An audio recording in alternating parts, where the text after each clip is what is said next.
গত 11/3/2024 তারিখে একটি বেসরকারি ডিজিটাল টিভি চ্যানেলে আমার বিরুদ্ধে নাম করে আমি একজন সাংসদ রানাঘাট লোকসভা কেন্দ্রে, তিনি আমার বিরুদ্ধে অনৈতিক, আপত্তিকর, যার কোনো প্রমাণ নাই, এই রকম কথাবার্তা সরাসরি আমার নামে অভিযোগ এনেছে যে আমি তোলাবাজি করি, মিল থেকে টাকা তুলি এবং সন্ত্রাস সৃষ্টি করি, মানুষকে ব্ল্যাকমেল করে টাকা দিই, চাকরি বিনিময়ে টাকা তুলেছি, তার কাছে নাকি প্রমাণ আছে।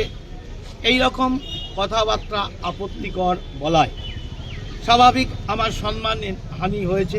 আমি একজন দীর্ঘ 35 বছর শিক্ষকতা করেছি একটি স্কুলে এবং বর্তমানে আমি বিগত 5 বছর এই রানাঘাট লোকসভা কেন্দ্রের সাংসদ এবং এবারও দল আমাকে সাংসদ হিসাবে নির্বাচিত হওয়ার জন্য মনোনীত করেছে।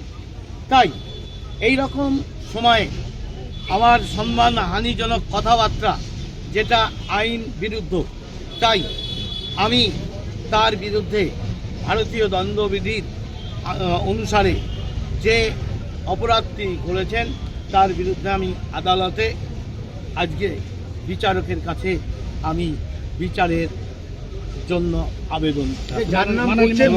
মামলাটি গৃহীত হয়েছে, তিনি হচ্ছেন মুকুটমণি অধিকারী। অভিযোগ মুকুটমণি অধিকারী, তিনি কোন দলের সমর্থক, কি করেন?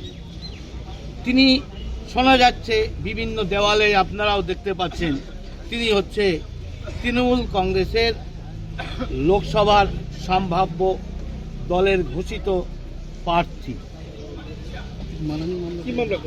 আমি তার বিরুদ্ধে মানহানির মামলা করি। তার বলতে কার বলতে নামটা? মুকুটমণি অধিকারীর বিরুদ্ধে আমি মানহানি মামলা করি।